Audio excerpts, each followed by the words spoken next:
नमस्कार। आज के इस ई व्याख्यान में हम प्रथम विश्व युद्ध के बाद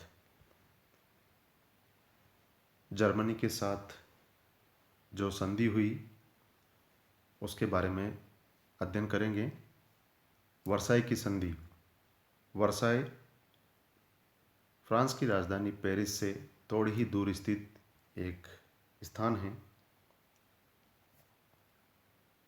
इस स्थान पर जो संधि हुई उसी के नाम पर इसे वर्साई की संधि कहा जाता है। मार्शल फोच के अनुसार वर्साई की संधि 1919 ईस्वी में हुई। यह शांति संधि नहीं है, वरन यह 20 वर्षों के लिए युद्ध विराम है। चूंकि यह विजित राष्ट्रों के द्वारा पराजित राष्ट्रों के साथ की गई संधि थी, जर्मनी के साथ की गई एक अपमानजनक संधि थी, जिसका परिणाम बहुत ही जल्दी से सामने आया द्वितीय विश्व युद्ध के रूप में। 4 वर्ष 3 माह तथा 11 दिन के भयंकर संघर्ष के बाद 11 नवंबर 1918 ईस्वी को युद्ध विराम संधि पर जर्मनी के प्रतिनिधियों तथा मित्र राष्ट्रों की सेना के सेनापति मार्शल फोच के हस्ताक्षर हुए।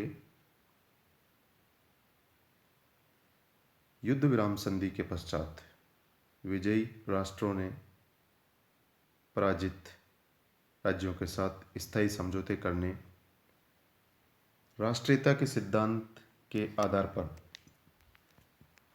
राज्यों की सीमा निर्धारित करने, विजयी राज्यों को क्षतिपूर्ति दिलाने तथा स्थायी शांति स्थापित करने के उपायों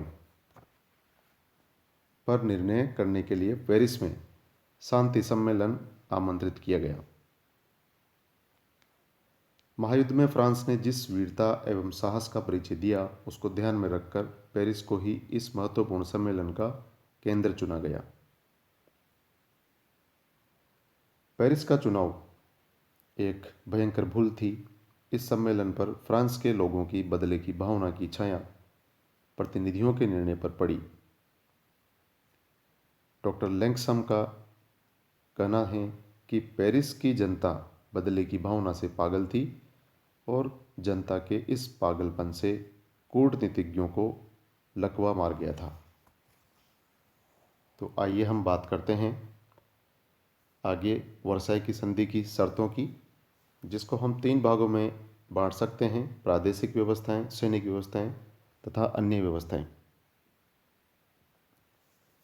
वर्साई की संधि 15 भागों में विभक्त थी और उसमें 440 अनुच्छेद थे। जैसा कि पहले बताया जा चुका है कि उसके प्रथम भाग में राष्ट्रसंघ की स्थापना, संगठन एवं कार्यों का उल्लेख किया गया है।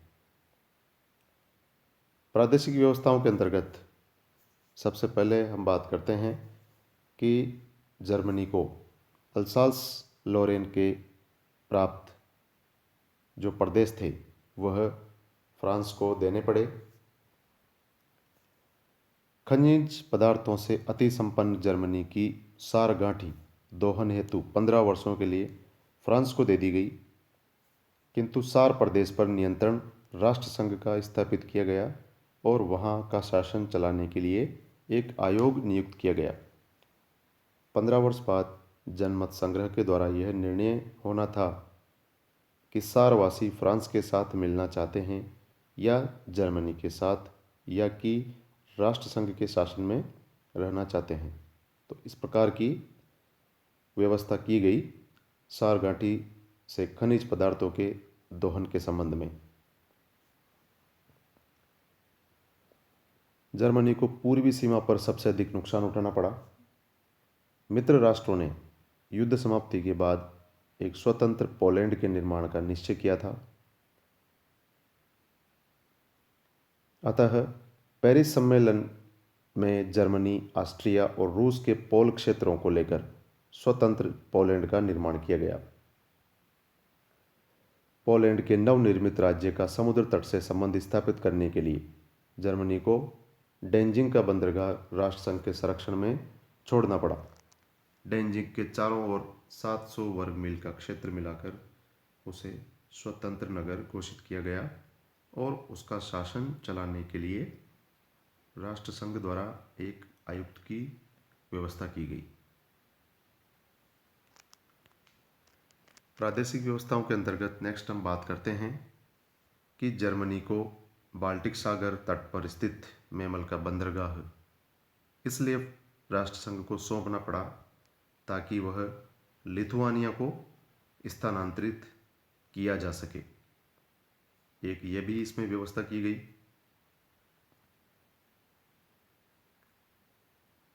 इसके अलावा नवनिर्मित जो राज्य थे प्रथम विश्व युद्ध के बाद, जैसे कि बेल्जियम, पोलैंड और चेकोस्लोवाकिया की स्वतंत्रता और प्रभुसत्ता को जर्मनी को मान्यता देनी पड़ी। जर्मनी को समुद्र पार के अपने विस्तृत उपनिवेशों पर सारे अधिकार मित्र राष्ट्रों को देने के लिए विवश किया गया। राष्ट्रसंघ के द्वारा उसके उपनिवेशों को अधिदेश पद्धति के अंतर्गत Britain, France, Japan, Austria, New Zealand, दक्षिण अफ्रीका और बेल्जियम में बांट दिए गए। इस प्रकार जर्मन साम्राज्य का लगभग 12,50,000 वर्ग मील का क्षेत्र राष्ट्रसंघ के अधीन दे दिया गया। जर्मनी ने चीन, थाईलैंड, मिस्र, मोरक्को और लिबेरिया में अपने अधिकार और विशेष सुविधाएं भी छोड़ना स्वीकार किया। मित्र राष्ट्रों ने समुद्र पार रहने वाले जर्मन नागरिकों तथा कंपनियों को सारी संपत्ति, अधिकार और हितों को रखने तथा बेचने का अधिकार अपने हाथ में ले लिया। बुल्गारिया और तुर्की में जर्मनी की संपत्ति और सुविधाएं सभी को जब्त कर लिया गया। तो इस प्रकार से जो प्रादेशिक व्यवस्थाएं पराजित राष्ट्रों के साथ की गई, जर्मनी के साथ की गई, वह बहुत अपमानजनक थी और जर्मनी का काफ़ी अधिक हिस्सा जो है जब्त कर लिया गया इस संधि के माध्यम से। आगे हम बात करते हैं सैनिक व्यवस्थाओं की। पेरिस के शांति सम्मेलन के आयोजकों का मत था कि जर्मनी को सैनिक दृष्टि से इतना पंगु बना दिया जाए कि वह भविष्य में कभी विश्व शांति को भंग नहीं कर सके। अतः उसके लिए विशेष सैनिक व्यवस्थाएं की गई, जिसका हम आगे अध्ययन करते हैं इस व्याख्यान में। जर्मनी में अनिवार्य सैनिक सेवा जो थी उसको समाप्त कर दिया गया, जबकि इससे पहले वहाँ पर सैनिक सेवा को अनिवार्य कर रखा था। सैनिक सेवा करनी ही पड़ेगी, इस प्रकार का कानून था, उसको समाप्त कर दिया गया। दूसरा है जर्मनी की स्थल सेना की संख्या अधिकारियों सहित 1 लाख निर्धारित की गई। यह भी व्यवस्था की गई कि अधिकारियों को कम से कम 25 वर्ष और साधारण सैनिकों को कम से कम 12 वर्ष सेना में रहना पड़ेगा। यह व्यवस्था इसलिए की गई ताकि अधिक व्यक्ति सैनिक शिक्षा न ले सकें और उसके सैनिकों की संख्या कम से कम की जा सके। इस प्रकार की सैनिक व्यवस्था की गई जर्मनी के साथ। अगली जो सैनिक व्यवस्था है कि जर्मनी में अस्त्र शस्त्र, गोला बारूद आदि के उत्पादन को अत्यधिक सीमित कर दिया गया तथा उसे इन वस्तुओं के आयात करने पर भी रोक लगा दी गई, जिससे कि उसकी सैनिक क्षमता जो है उसको कमजोर किया जा सके।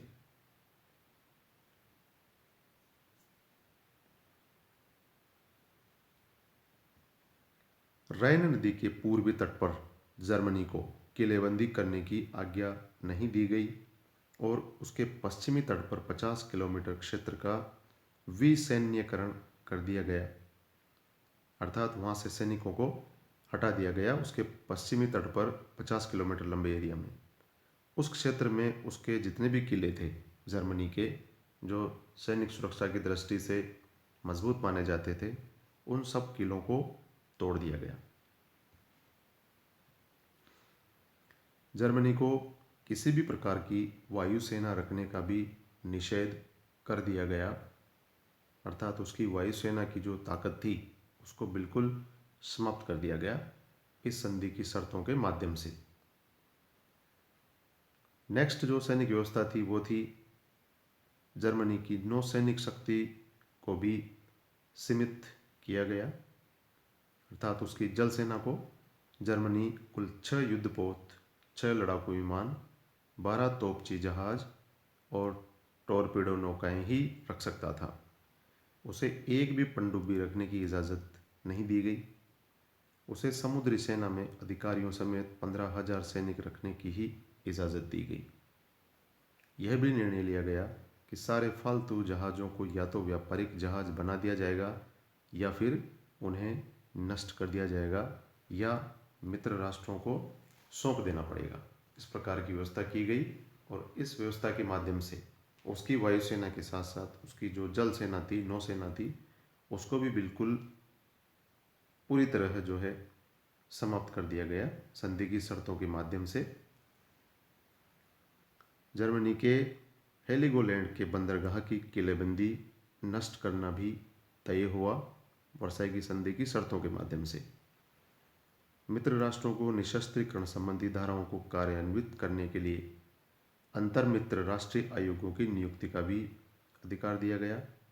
इन आयोगों को जर्मनी के किसी भी भाग में जाने और निशस्त्रीकरण संबंधी सूचना प्राप्त करने के व्यापक अधिकार दिए गए।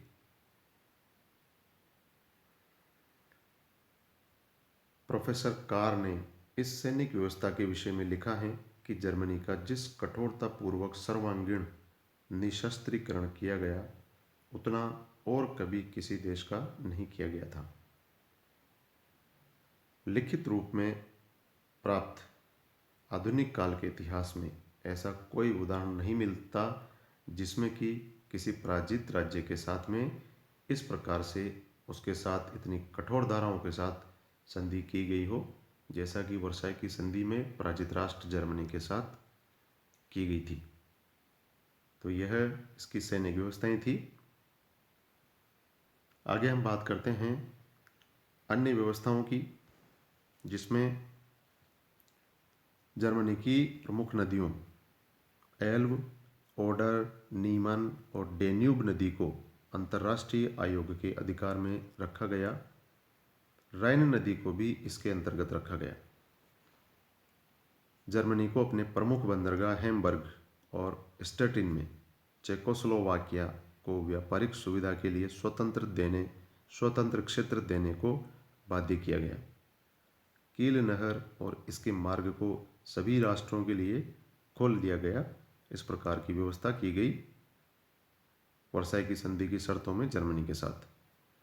जब जर्मनी के सम्राट विलियम द्वितीय पर अंतर्राष्ट्रीय सदाचार तथा संधियों के विरुद्ध घोर अपराध करने का अभियोग लगाया गया, किंतु नीदरलैंड की सरकार ने सम्राट विलियम द्वितीय को सौंपना अस्वीकार कर दिया, इसलिए उस पर मुकदमा नहीं चलाया जा सका। जर्मनी को प्रथम विश्व युद्ध का उत्तरदायित्व स्वीकार करना पड़ा। संधि की 231वीं धारा इस प्रकार से थी कि मित्र और सम्मिलित राष्ट्र अभियोग लगाते हैं और जर्मनी अपनी और अपने साथियों की ओर से स्वीकार करता है कि जर्मनी और उसके साथियों द्वारा जबरदस्ती लादे हुए युद्ध के कारण मित्र तथा सम्मिलित राष्ट्रों के नागरिकों को जो भी हानि और नुकसान हुआ है उसका उत्तरदायित्व जर्मनी तथा उसके साथियों का ही है। ये वर्साई की संधि की 231वीं धारा के अंतर्गत इस प्रकार का कथन उसमें मिलता है, जिसमें कि युद्ध का सारा जो दारोमदार है या सारा जो आरोपी बनाया गया वह जर्मनी को बनाया गया। मित्र राष्ट्रों की ओर से सारा उत्तरदायित्व जर्मनी को पर थोपा गया। नेक्स्ट है कि क्षतिपूर्ति का स्वरूप और उसके लिए वसूल की जाने वाली धनराशि के निर्धारण के लिए एक क्षतिपूर्ति आयोग भी बैठाने की व्यवस्था की गई। युद्ध में नष्ट हुए प्रदेशों के पुनर्निर्माण के लिए जर्मनी के आर्थिक साधनों का प्रयोग किया जाना तय हुआ। जर्मनी ने फ्रांस, इटली, बेल्जियम और लग्जमबर्ग को कोयले की निर्धारित मात्रा देना स्वीकार किया। इसके अतिरिक्त उसे फ्रांस को कुछ रासायनिक पदार्थ जैसे कि अमोनियम सल्फेट, कोलतार आदि भी देने का वचन देना पड़ा। और यह भी निश्चित हुआ कि क्षतिपूर्ति के संबंध में अंतिम निर्णय होने तक जर्मनी की सरकार 1921 ईस्वी तक $5 अरब की धनराशि देगी। विभिन्न जर्मन उपनिवेशों में और मित्र राष्ट्रों में जो भी जर्मनी सरकारी और गैर सरकारी पूंजी थी वह सारी की सारी जब्त कर ली गई। इसके अलावा संधि की शर्तों को पूरा करने के लिए कुछ गारंटियों की व्यवस्था की गई। राइन नदी के पश्चिमी क्षेत्र पर संधि लागू होने के बाद आगामी 15 वर्षों तक मित्र राष्ट्रों की सेनाओं का अधिकार रहेगा। यदि जर्मनी ने संधि की शर्तों का निष्ठापूर्वक पालन